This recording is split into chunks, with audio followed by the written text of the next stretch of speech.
Hello my respected teachers, welcome you all on this YouTube platform अंग्रेजी academy. देखिए sir, आज हमारा जो पेपर है वो MGGS का थर्ड मॉडल पेपर है। इस थर्ड मॉडल पेपर में हमने बहुत ही अच्छी मेहनत की है। आई होप ये आपके लिए बहुत ही बेनिफिशियल होगा। तो सबसे पहले हमारा पैसेज है, तो इस पैसेज में मैं आपको ब्रीफली समझा देता हूँ। I worked for a brief while in college in Delhi and among my more uncomfortable memories is a language exercise।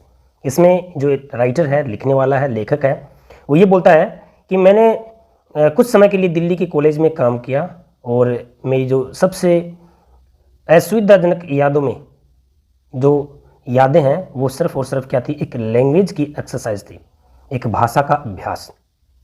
ठीक है। I gave a group of eight undergraduate तो आप समझते हो सारे। मैंने 8 स्नातक छात्रों के एक समूह को क्या किया, ट्रेंड किया मैंने उनको। ठीक है, उनको प्रशिक्षण दिया। I asked them to imagine that they had already graduated. मैंने उनको ये कहा कि कल्पना कीजिए कि आप पहले से ही ग्रेजुएट कर चुके हो, आप ग्रेजुएट हो।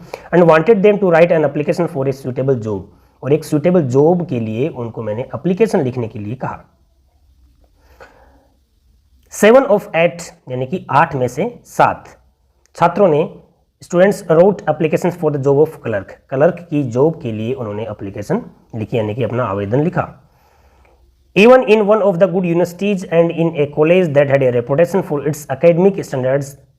यहाँ तक देखिए, यानी 8 में से 7 छात्रों ने क्लर्क की नौकरी के लिए आवेदन किया, यहाँ तक कि अच्छे विश्वविद्यालयों में से एक और एक ऐसे कॉलेज में जो अपने शैक्षणिक मानकों के लिए प्रतिष्ठा रखता था। ठीक है। इस प्रणाली ने, यानी कि यही सिस्टम, यानी कि वो कॉलेज जो जाना माना कॉलेज था, इस सिस्टम ने ही स्नब्ड आउट। अब इसका अर्थ क्या है?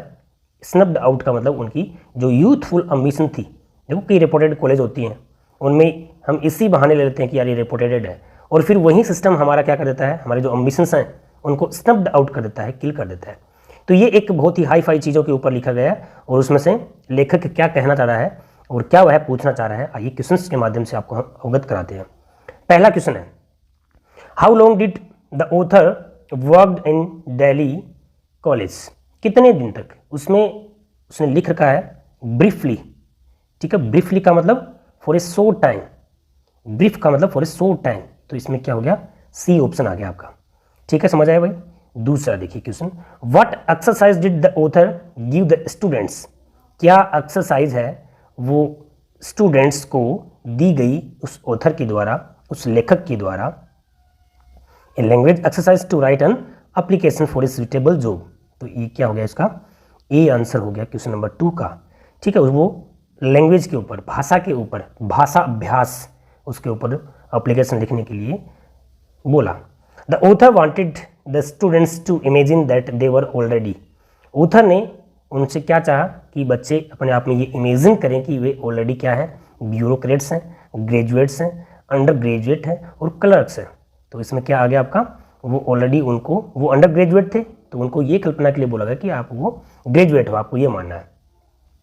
स्नब्ड आउट मीन्स क्या होता है, एम्बिशंस स्नब्ड आउट, इसमें लिख रखा ना, the system snubbed out the ambitions, youthful ambitions थी, तो उसमें मतलब किल्ड, डी इसमें किल मान लीजिए आप, डी इसमें कहीं कट गया और डी ऑप्शन इसमें भी कट गया। ठीक है, तो यहाँ पे स्नब्ड आउट मीन्स क्या होता है, kill, to kill. Snub out means to kill. ठीक है, खत्म कर देना मतलब स्नब आउट। ये इस तरह से भी आपसे पूछ सकते हैं। Question number 5, the number of students who wrote an application for the job of clerk was.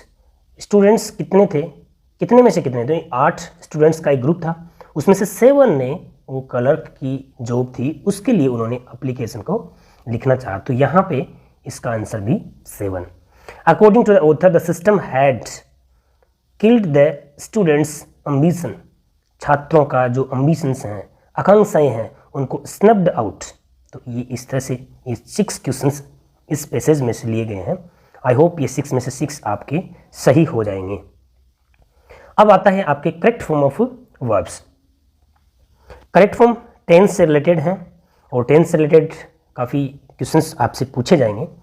It blank all night, देखिए जहाँ पर भी सिंस, फॉर, ऑल ये हो तो परफेक्ट कंटिन्यूस टेंस हमें मानना है। परफेक्ट कंटिन्यूस टेंस मानना है। अगर प्रेजेंट की बात आए, कोई भी इंडिकेशन नहीं हो पास्ट का या फ्यूचर का, तो प्रेजेंट ही मानना है। अगर यहाँ इंडिकेशन क्या नहीं होता, पास्ट का नहीं होता, तो हम हैज़ बीन रनिंग लिखते यहाँ पर। बट यहाँ इंडिकेशन पास्ट का आ रहा है तो हमें पास्ट ही मानना पड़ेगा, इसलिए हैड बीन रनिंग। ऑल शब्द जो है वो सिंस, फॉर, ऑल, ये परफेक्ट कंटिन्यूस टेंस को इंडिकेट करता है। ओके सर, चलिए आगे। Question number 8, Sita blink food and went. यहाँ भी देखिए ये दो एक्शन हैं तो वो दोनों पास्ट में हुई हैं, ठीक है। यहाँ कोई ऐसी एडवर्ब नहीं है जिससे आपको ये पता चले कि इसमें कौन सा टेंस आएगा, बट हम वर्ब से आइडेंटिफाई करेंगे। वर्ब इसमें पास्ट है तो पास्ट ही आ जाएगा, तो सीता कुक्ड, आंसर क्या बन गया भाई आपका, कुक्ड बन गया, यानी कि second form of the verb बन गई। उसके बाद में आता English all over the world. काफ़ी एग्जाम्स में ये वाला क्वेश्चन पूछा गया है। संसार में सब जगह पे इंग्लिश बोली जाती है।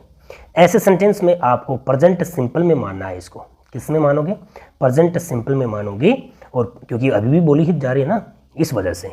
अब यहाँ पे ये एक्टिव से पैसिव में आएगी ये वाली वर्ब, क्योंकि इंग्लिश खुद नहीं बोलती है, वह बोली जाती है, और जो चीज़ दूसरों के द्वारा किया जाए वह किस में आएगा, पैसिव में आएगा। तो एक्टिव से पैसिव आएगा तो first form of the verb होती है प्रेजेंट सिंपल की, तो is, am, are plus verb की थर्ड फॉर्म, तो ये डी ऑप्शन इसका राइट हो जाएगा।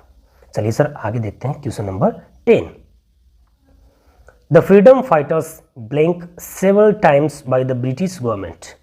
देखिए इसमें भी आपका कोई ऐसा इंडिकेशन नहीं लग रहा है, वैसे एग्जैक्ट कोई एडवर्ब नहीं है, बट हम आइडेंटिफाई करेंगे ब्रिटिश गवर्नमेंट पहले हमारे फ्रीडम फाइटर्स थे, उनको अनेकों बार क्या किया है, अरेस्ट किया था।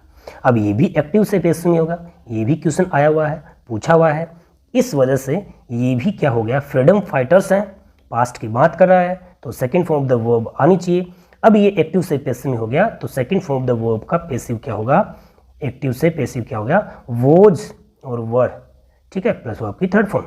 तो यहाँ पे फ्रीडम फाइटर्स प्लूरल है तो यहाँ क्या आ गया, डी, वर अरेस्टेड हो गया।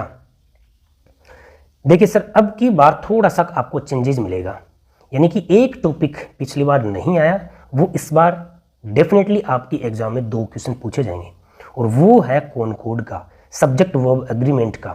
तो ये आपसे भरवाएगा, यानी कि वह पूछेगा आपसे। 2 सब्जेक्ट जब एंड से जुड़ते हैं तो वो प्लूरल हो जाते हैं, ध्यान रखना, plural, Ram and Shyam are, ठीक है भाई, ठीक है सर। अब हमारी बात आती है कि इसमें क्या आना चाहिए, इसमें देखिए ईच या एवरी जब भी लग जाता है, ठीक है, तो वो सिंगुलर ही माना जाएगा, ठीक है। तो every boy and girl goes to the same college, तो यहाँ पी आपका आंसर हो गया, ठीक है सर। देखिए ये कॉनकॉर्ड का टॉपिक है, इसको एक बार आप ब्रीफली देख लेना, बिकॉज आपसे पूछ सकते हैं। चलिए आगे देखिए क्वेश्चन नंबर 12।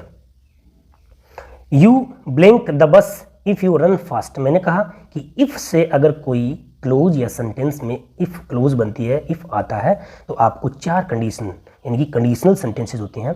1 नंबर कौन सी, यानी आपको इफ़ के साथ में, देखो इधर भी आ सकता है इफ़, और इधर से इफ़ भी स्टार्ट हो सकता है, दोनों साइड में कहीं से भी ये वाले क्लोज उठा के इधर लगा दो, ये वाले इधर लगा दो, कोई फर्क नहीं पड़ेगा, there is no issue. But क्या है यहाँ पे, अगर यहाँ क्या हो गया, सब्जेक्ट के साथ में प्रेजेंट सिंपल है तो फ्यूचर सिंपल आएगा। मैं जब इफ जुड़ जाएगा तब की बात कर रहा हूँ, प्रेजेंट सिंपल है फ्यूचर सिंपल जुड़ जाएगा। दूसरी कंडीशन पास्ट सिंपल है तो यहाँ पे वुड प्लस वर्ब की first form. Third condition imagination में यहाँ केवल और केवल वर आएगा, ठीक है, सब्जेक्ट चाहे सिंगुलर हो प्लूरल हो, वुड प्लस वर्ब की फर्स्ट फॉर्म, ठीक है, समझ आए आपको। 3 कंडीशन होगी। चौथी कंडीशन देखिए, इफ तो आएगा ही आएगा, इधर क्या हो गया, हैड प्लस वर्ब की थर्ड फॉर्म, दूसरी तरफ वुड हैव प्लस वर्ब की थर्ड फॉर्म। मैंने 4 आपको बताया है, आप स्लो मोशन में करके इसको सेशन को जरूर देखना है। 4 कंडीशन अपनी नोटबुक में लिख लेना, डेफिनेटली आपको इनमें से क्वेश्चन मिलेगा। चलिए सर क्वेश्चन नंबर 13 बात करते हैं। यहाँ पे मॉडल्स की बात कर रहा है, ठीक है, तो ही सेड दैट। यहाँ एक बात थोड़ा देखते हैं कि आपका क्लियर हो गया क्या, क्वेश्चन का आंसर नहीं बताया मैंने इसमें, यानी इसके अंदर आपका आंसर क्या आना चाहिए क्वेश्चन नंबर 12 में। क्वेश्चन नंबर 12 में आंसर बताया ना मैंने कि यहाँ पे अगर प्रेजेंट सिंपल है तो इधर क्या आएगा आपका फ्यूचर सिंपल, अभी बोला ना, तो फ्यूचर सिंपल का देखो कौन सा हो गया, ये हो गया, you will catch the bus if you run fast, ठीक है। अगर यहाँ रेन होता तो क्या होता, ये वाला होता। समझ गए ना मेरी बात। इसलिए 12 का ये आंसर है वो सी होगा। क्वेश्चन नंबर 13 देखिए। क्वेश्चन नंबर 13 में ही सैड, यानी ये देखिए पास्ट को शो कर रहा है, सैड यहाँ पे मॉडल पूछ रहा है।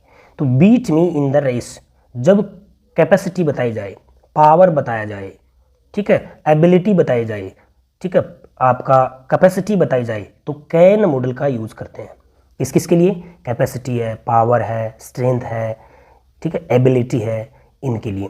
और अगर वह प्रेजेंट में होंगी ये सारी चीज़ें तो कैन, और पास्ट में होंगी तो कुड। तो ये पास्ट का इंडिकेशन हमें मिल गया, इसलिए कुड आएगा। उसने कहा कि वह रेस में बीट कर सकता है, हरा सकता है, इसमें उसमें कैपेसिटी है, और कैपेसिटी है वो पास्ट में है, इसलिए इसमें कुड आ जाएगा।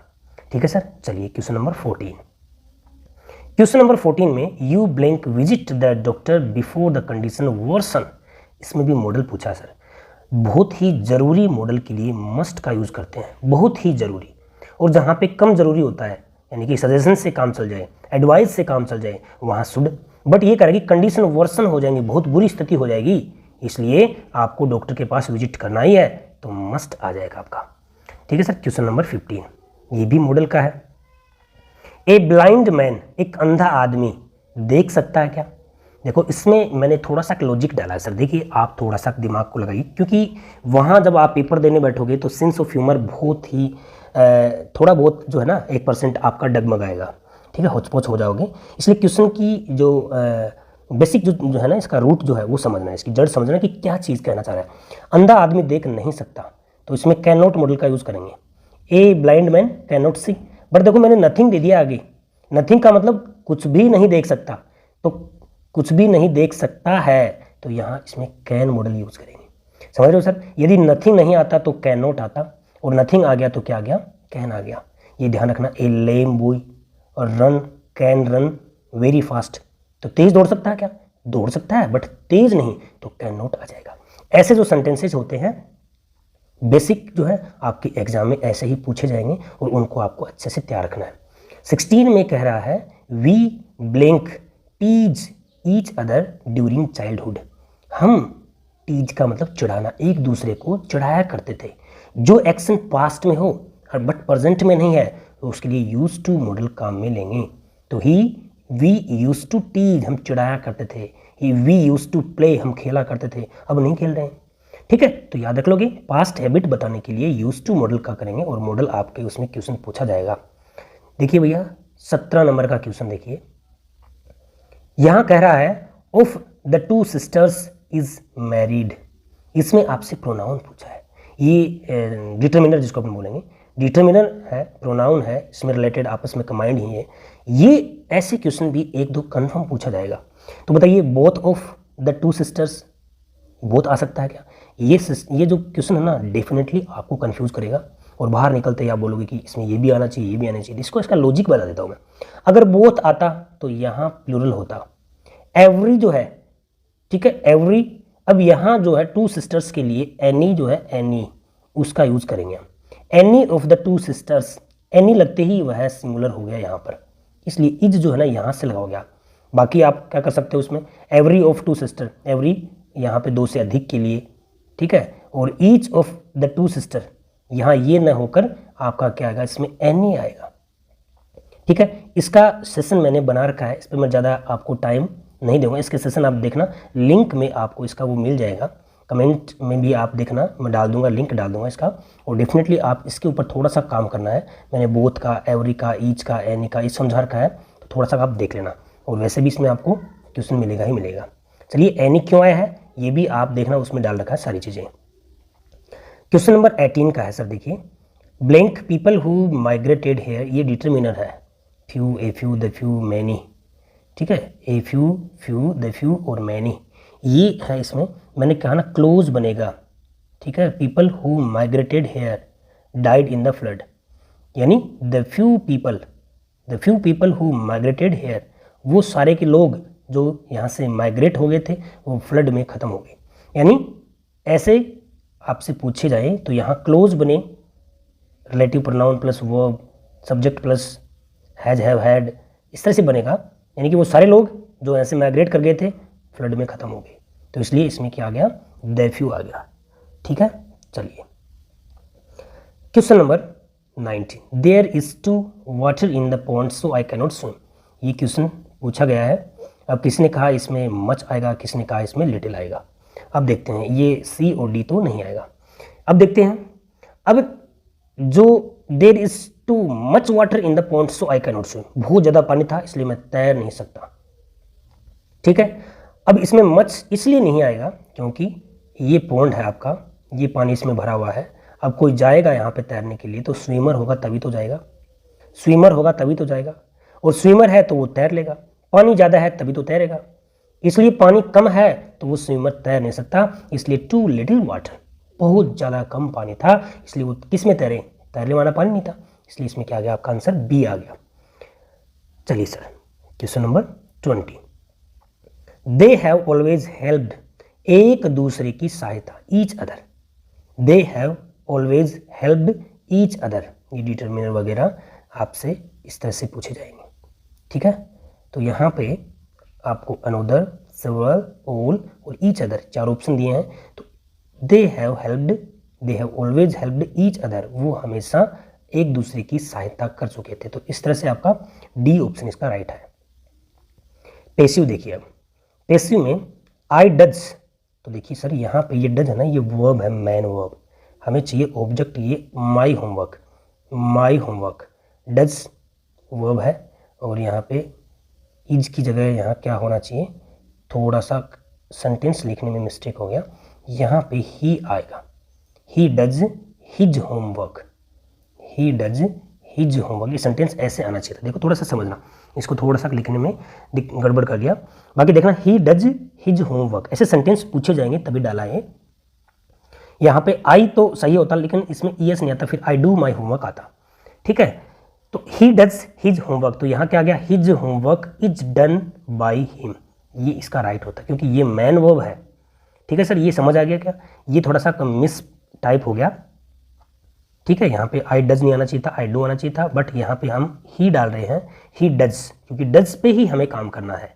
तो समझ आया आपको, ही डज हिज होमवर्क, वह अपना गृह कार्य करता है, और हमने हिज होमवर्क को क्या लिया, सब्जेक्ट बनाया, और यहाँ डज है वो इसकी थर्ड फॉर्म डू की क्या होगी, डन, और first form change into is am are third form, तो यहाँ पे इज डन बाई हिम, इस तरह से सी आपका आंसर होगा।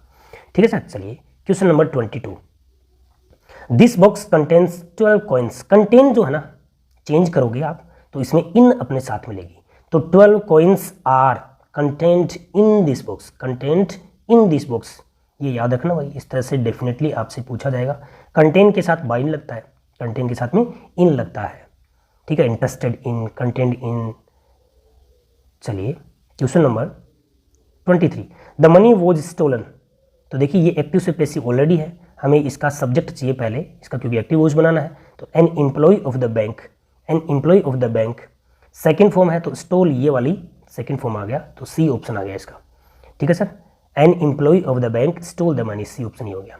Question number 24, promises should be kept, ये एक्टिव वॉइस है और पैसिव वॉइस है, इसका एक्टिव क्या बनेगा, one should keep one's promises, ये भी पूछा गया है। ठीक है, यहाँ पे अगर वन नहीं मिले तो दे शुड कीप देयर प्रोमिजेस भी हो सकता है, कोई बात नहीं, बट यहाँ पे दे शुड कीप, देखिए दे है यहाँ पे बट बी केप्ट, इस तरह से इसमें स्ट्रक्चर सही नहीं है, तो राइट आंसर हो गया आपका डी। 25 देखिए, Reena does not teach us English, इसका पैसिव हम एस से बना सकते हैं, इंग्लिश से बना सकते हैं, तो देखिए एस का तो वी हो जाएगा, तो वी है, देखिए we are not taught English by Reena, ये इसका एग्जेक्ट हो गया। बाकी अगर English is not taught to us हो सकता है, वहाँ पे एस के साथ में टू नहीं लगाया, बाकी तो ये भी राइट था नहीं। ठीक है, याद रखना सजीव जो ऑब्जेक्ट होता है, डबल ऑब्जेक्ट आते हैं तो निर्जीव वाला इधर लेंगे तो यहाँ पे सजीव से पहले टू लगेगा, थोड़ा आपको मैं शुद्ध भाषा में समझा देता हूँ। चलिए 26 का है, it is time to play individual games in India, it is time to play individual games, तो इट इज़ टाइम से स्टार्ट होता है ना, तो वहाँ वर्ब के आगे वाला पूरा का पूरा ले लो आप। ठीक है, तो इट इज़ टाइम हो गया फॉर इंडिविजुअल गेम्स, ये वाला इंडिविजुअल गेम्स ऑब्जेक्ट ले लिया, it is time for individual games to be played, यानी कि वर्ब जो है इसका पैसिव बनाना है, टू के साथ में बी लगेगा, फिर थर्ड फॉर्म लगा दो, इट इज टाइम 4 लगाओगे, इधर वाला ऑब्जेक्ट इधर ले आओगे, 2 के बाद में बी लगाओगे, थर्ड फॉर्म लगा दोगे, तो सी आंसर आ गया। 27 ही always laughs at the poor, तो द पुअर, ठीक है, द पुअर है वो एक प्लूरल है, ये एडजेक्टिव को नाउन बनाया जाए तो द लगता है और वो द लगते फिर वो प्लूरल सब्जेक्ट हो जाता है, आर लग गया, लाफ्ड आ गया, और लाफ्ड के साथ में एट डेफिनेटली साथ आएगा, ये ध्यान रखना क्योंकि ये फिक्स है इसके साथ में। तो क्या हो गया भाई, बाई हिम, तो राइट आंसर क्या हो गया सर, सी हो गया इसका। Manager said to Shekhar why didn't you attend the meeting yesterday, तो देखिए यहाँ पे इंट्रोगेटिव है तो आस्क्ड हो जाएगा शेखर व्हाई, फिर यहाँ पे यू कौन है, शेखर, तो he had not attended the meeting yesterday को द प्रीवियस डे, तो 28 में आपका आंसर क्या आ गया, सी आ गया, ये देख लेना सी आंसर, ठीक है। चलिए 29 में कह रहा है Mohit says to Seema do you go to, देखो सेज आया, हमारी रिपोर्टिंग वर्ब प्रेजेंट में और फ्यूचर में होती है तो टेंस का चेंजेस नहीं होता है, तो सेज आया है, तो देखिए इसमें क्या हो गया, Mohit asks Seema if she goes, यानी कि चेंज नहीं होगा तो ऐसा कैसा हो जाएगा, प्रोनाउन चेंज हो जाएगा, कनेक्टिव वर्ड चेंज लगा दिया हमने, आस्क में चेंज कर दिया हमने, बट टेंस चेंज नहीं होगा, इसलिए डी आएगा। चलिए 30 देखिए, 30 question, Vikram said to me hard work is key to success, ऐसा काम जो तीनों काल में लागू होता है, जो वो चेंजेस नहीं होता, भाई कठिन परिश्रम है वो सफलता की चाबी है, पहले भी थी अब भी है आगे भी रहेगी, इसलिए चेंज नहीं होगा। सेड टू को आप टोल्ड में चेंज कर दो, कनेक्टिव वर्ड दैट लगा दो और ये आगे ऐसा कैसा ही एज इट इज इसमें हो जाएगा। ओके सर, चलिए नेक्स्ट है 31, इसमें ऑलरेडी एक नरेशन बना रखा है, यानी कि डायरेक्ट से इनडायरेक्ट स्पीच बना रखा है, तो कमांड दिया है तो सेड आ गया, और इसमें आपका आंसर क्या आएगा, the captain said soldiers march on till it is, क्योंकि इज इसी में है, बाकी में वोज है तो चेंज नहीं होगा इसको, ये इज ही हो गया इसमें, क्योंकि हमें वोज को इज में चेंज करना ना, इस वजह से, तो बी आंसर आ गया इसको, और देखना अच्छे से समझ लेना। 32 में देखना sir, Meenakshi said Mohan can you log in www.result.com for my result, तो मीनाक्षी किसको कह रही है, मोहन को, तो आप ऑब्जेक्ट ले लो, तो asked Mohan if connective word लग गया, यू कौन है मोहन, तो ही कैन को कुड में चेंज कर देंगे, log in www for her result, तो सी आंसर आ गया सर इसका। 34 का देखिए, the man said India got independence in 1947, India got independence in 1947, ये चेंज नहीं होगा, इसलिए सेड का सेड रहेगा क्योंकि ऑब्जेक्ट नहीं आया है, तो दैट इंडिया, ये 2 का यानी कि बी इसका आंसर राइट होगा। ओके सर, इडियम फ्रेजेज हैं, call a spade a spade, call a spade a spade, बताइए क्या होता है इसका मतलब, यानी कि साफ सुथरा बोलना, तो B to speak very plainly, ठीक है सर, साफ सुथरा मतलब एकदम स्पष्ट बोलना जिसको हम बोलेंगे। At daggers drawn, drawn, daggers, daggers होता है, डेगर देखा ना, डेगर आपने देखा होगा खंजर टाइप का, तो डेगर्स ड्रोन का मतलब हो गया एट इनेमिटी, एनी टाइम दुश्मनी होना, दुश्मन पास में होना, दुश्मनी होना, तो एट डेगर्स ड्रोन का मतलब एट इनेमिटी, ठीक है सर, ये बहुत इंपॉर्टेंट है, काफ़ी एग्जाम्स में पूछी गई है ये वाली।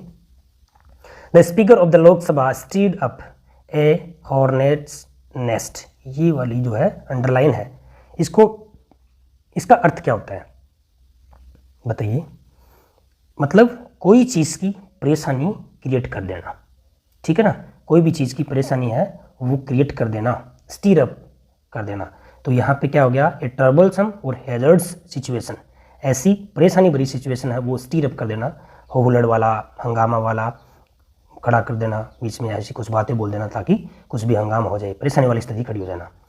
Okay sir, to get rid of means क्या होता है, छुटकारा पाना, ठीक है, टू रिजेक्ट समवन, किसी से छुटकारा पा लेना, हो जाएगा याद।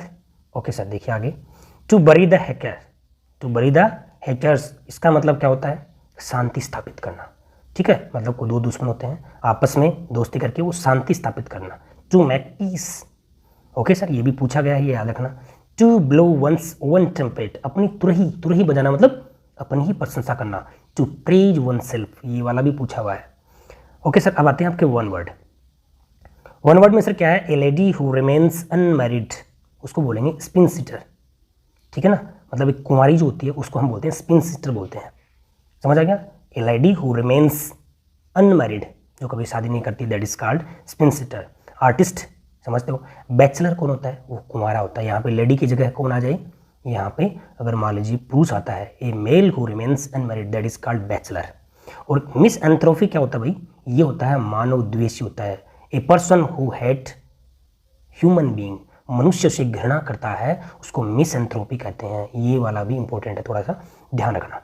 42 में देखना sir, a person who brings goods, goods होते हैं माल जिसको हम बोलते हैं ना, एक होता है GWD गुड यानी अच्छा, एक गुड्स माल, एक लगेज, वो दूसरा लगेज होता है सामान होता है, और ये गुड्स जो सामान होता है माल होता है, ठीक है, ट्रकों में लाया जाता है, that is called goods. Goods carrier लिखा होता है ना उसके ऊपर। Illegally into the country, country में, और इलीगली से कोई आदमी सामान कुछ लेके आता है, आपका माल जो लेके आता है, सोना छुपा के ले आया, ठीक है ना, और भी कुछ जैसे चीज़ें ले गया, तो उसको हम क्या कहेंगे, इंपोर्ट, आयात, एक्सपोर्ट, निर्यात, फ्रॉड करना, स्मगलर कहेंगे उसको, ठीक है, स्मगलर कहेंगे उसको। तो डी आंसर हो गया इसका। One who possess many talent, किसी के पास में बहुत ज़्यादा टैलेंट होता है उसको बोलते हैं वर्सेटाइल, बहुमुखी प्रतिभा, ठीक है ना, वर्सेटाइल जीनियस बोलते हैं ना, ठीक है, हो गया क्लियर, ए आ जाएगा इसका। नेक्स्ट है 44 में, ए स्कूल फॉर इन्फेंट और ए यंग चिल्ड्रेन, युवा बच्चे जो होते हैं, इन्फेंट का मतलब शिशुओं के लिए जो स्कूल होती है वो नर्सरी होती है क्या, नहीं, किंडरगार्टन बोलते हैं उसको, ठीक है ना। तो ये डी आपका आंसर हो गया इसका।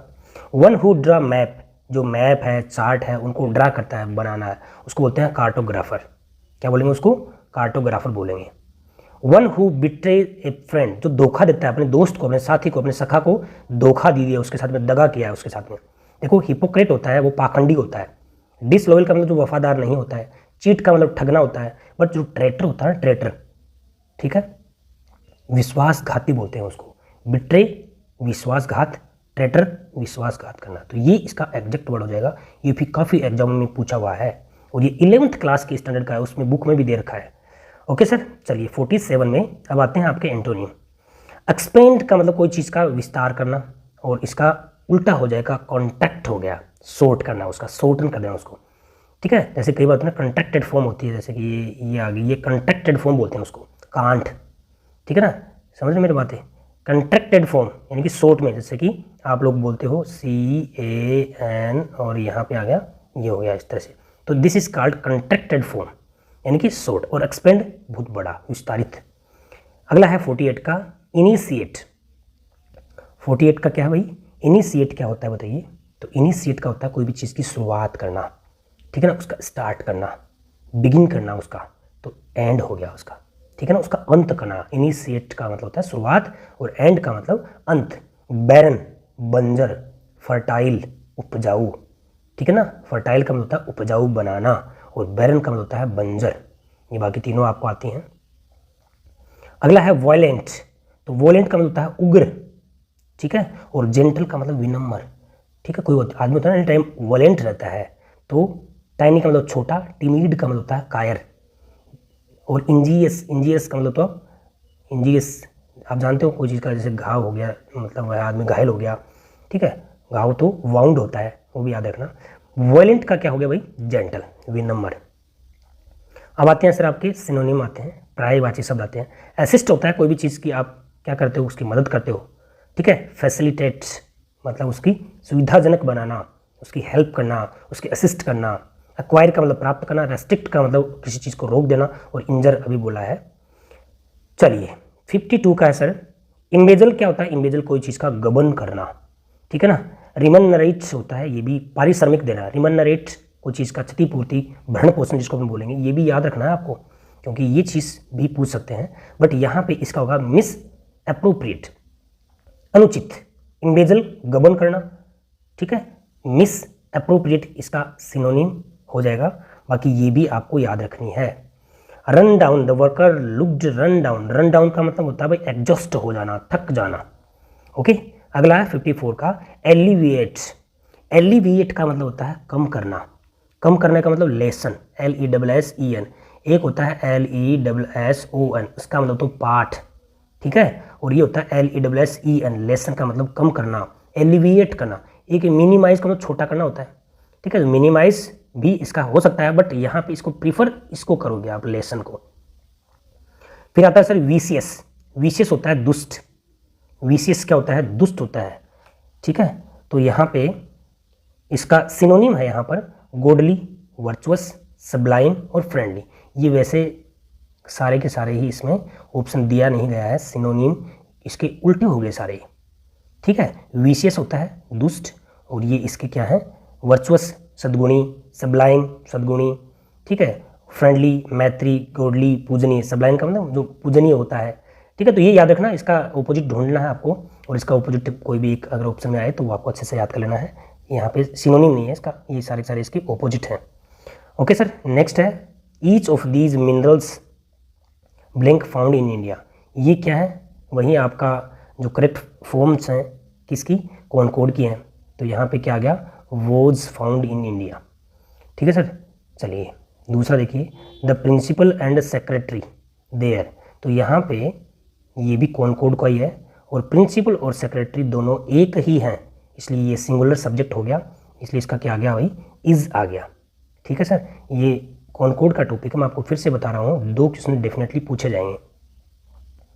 टेक आफ्टर एक वर्ब है, फ्रेजल वर्ब जिसको हम बोलेंगे, इसका मतलब होता है शकल मिलना, रिजेंबल होना, ठीक है। ये फ्रेजल वर्ब क्या है वैसे। कैरी आउट का मतलब होता है किसी भी चीज़ का पालना करना। कैरी आउट मीन्स क्या होता है, निर्देशों की पालना करना, यानी कि to execute. To execute means होता है क्रियान्वित करना, कोई भी चीज़ को हम अमल में लाते हैं उसको बोलते हैं एग्जीक्यूट। चलिए सर, 60 है, प्रीपोजिशन है, और ये डेफिनेटली क्वेश्चन पूछा हुआ है। एक्स्टम्ड टू होता है, एक्स्टम के साथ में टू है वो आएगा, फिक्स है, इसका मतलब होता है आदी होना, वह वाइन पीने का आदी है, तो टू आएगा। गेट रीड ऑफ, छुटकारा पाना, उसने इस प्रॉब्लम से छुटकारा पा लेना चाहिए, तो यहाँ पे ऑफ आ गया है, बी ऑप्शन है, ठीक है सर। चलिए 62 में कह रहा है ही हैज़ बीन स्पीकिंग, तो यहाँ क्या है, a long time since for, तो यहाँ पे फॉर शब्द पूछा गया है, ठीक है, क्योंकि for a long time, period of time के लिए फॉर का यूज़ करेंगे, ठीक है सर। चलिए द हाउस विच, ये हैं आपके रिलेटिव प्रोनाउन, ठीक है। तो यहाँ पे विच का यूज होगा क्योंकि ये हाउस की बात कर रहा है, the house which my father built, जो मेरे पिताजी ने बनाया, तो विच ए आ गया इसके अंदर। 64 का है यहाँ पे, this is one of the best, superlative degree आते ही दैट भर देना, ठीक है। चलिए सर, नो सूनर, 65 में नो सूनर है तो हमेशा देन, THAN से जुड़ेगा, ये इसका पेयर है, तो यहाँ पे देन आपसे कनेक्टिव वर्ड पूछा है। 66 का क्या कह रहा है, ही रेन एज इफ, मानो कि डेविल्स उसका पीछा कर रहा हो, वह दौड़ा मानो कि, तो इमेजिनेशन कर रहा है, तो एज इफ आ गया इसके अंदर। Okay sir.